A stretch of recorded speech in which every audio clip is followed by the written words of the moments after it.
Looks almost like the perception is, you know, moving fairly slow, and then as soon as you go approach touchdown with that front foot, then it kind of goes.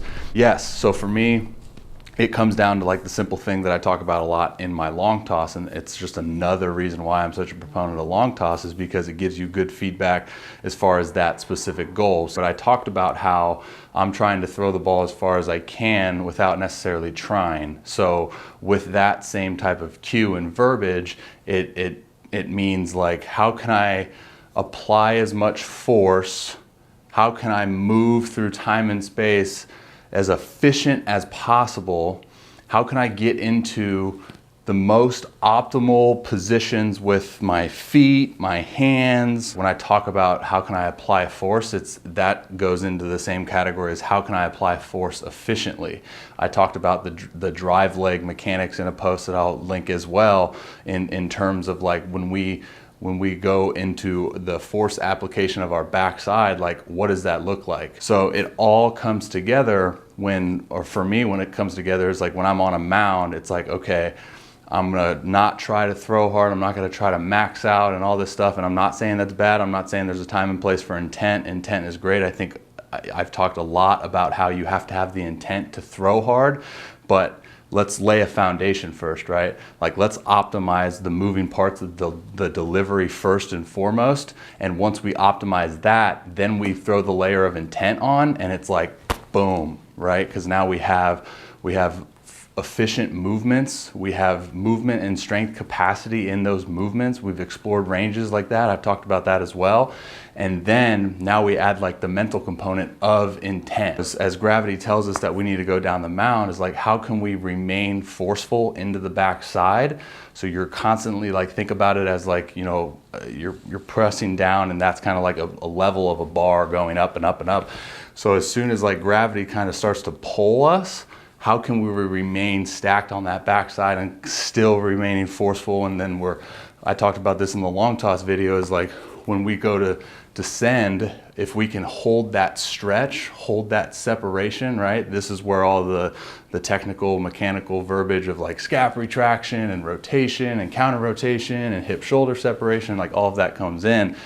But my cue is stretch. So if I'm holding that stretch, I'm essentially building up that like elasticity, right? So think about it like you're shooting a pinball machine. You pull that pinball, and as far as like you can pull it, you hold that tension of that pinball, and then you freaking let it go, and the torque and the energy output and the power output of that is going to be drastically higher if you were just to pull it like, you know, 70% and let it go. So we're trying to pull this thing and hold that stretch, and then this is where, you know, the whole late acceleration goes, is because for me, I'm moving fairly slow within all of that movement, right?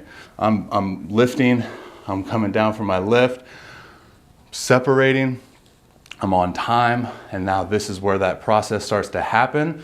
I'm really big on the timing of the release of force of the backside, so internal rotation, and then the timing of the hand, right?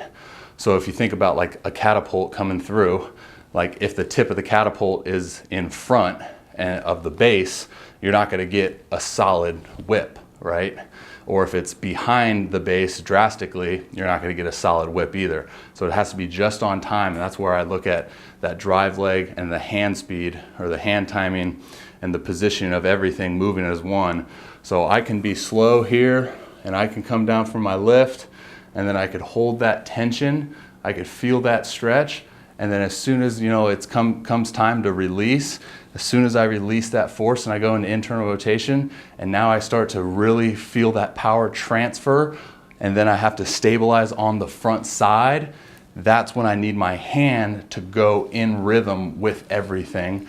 And as soon as I come to touch down and transfer that force fully, I need this hand in that optimal position to where, you know, it's not up to where like there's that leakage of energy because you're early, and it's not down so that you're forcing your arm to do more and not relying on the body, but it's in that optimal position to where now, after we've built up all that torque and all that energy and all that force, we freaking release it, and it goes from that back hip into that, from that scap retraction, boom, out through. And then that's when we see or visualize that catapult going whoop, and it's just everything at once out through the fingertips, and then we finish that throw as much as we can.